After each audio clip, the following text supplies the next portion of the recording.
Students, next compartment of human digestive system, that is the small intestine.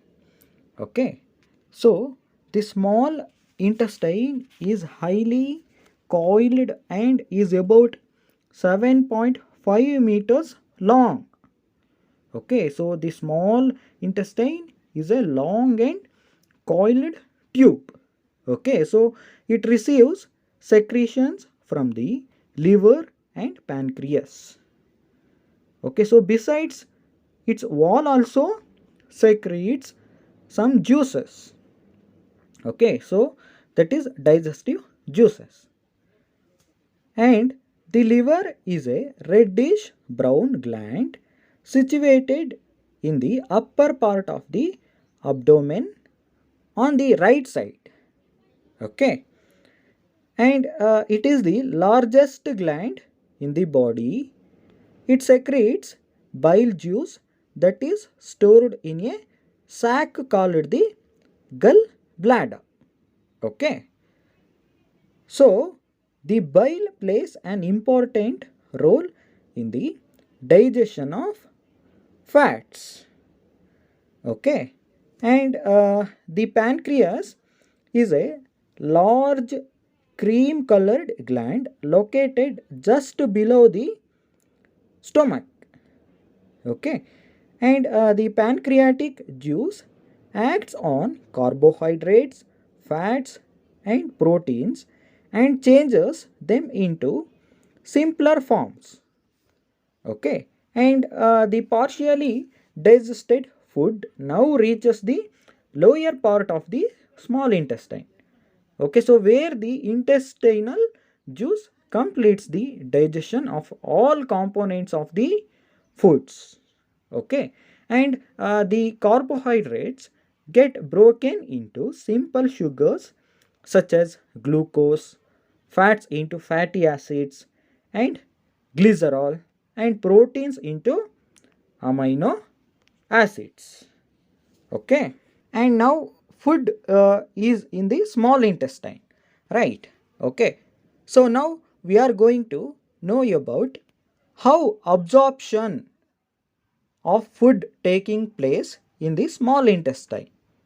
Okay, so the digested food can now passes into the blood vessels in the wall of the intestine. Okay, so this process is called as a absorption. Okay, and the inner walls of the small intestine have thousands of finger like outgrowths. These are called as a villi. Okay, so in singular form we are call it as a villus. Okay, villi as a villus. And can you guess what the role of villi could be in the intestine? Okay, so the villi increase the surface area for absorption of the digested food. Okay, so each villus has a network of thin and small blood vessels close to its surface, and the surface of the villi absorbs the digested food materials, and the absorbed substances are transported via the blood vessels to different organs of the body, where they are used to build complex substances such as proteins required by the body. Okay, so this is called as a assimilation. Okay, so in the cells, glucose breaks down with the help of oxygen into carbon dioxide and water, and energy is released, and the food that remains undigested and unabsorbed in the small intestine that enters into the large intestine. Okay, so the next compartment of human digestive system is the large intestine. Okay, and the large intestine is wider and shorter than small intestine. Okay, so it is about 1.5 meter in length. Okay, and its function is to absorb water and some salts from undigested food materials.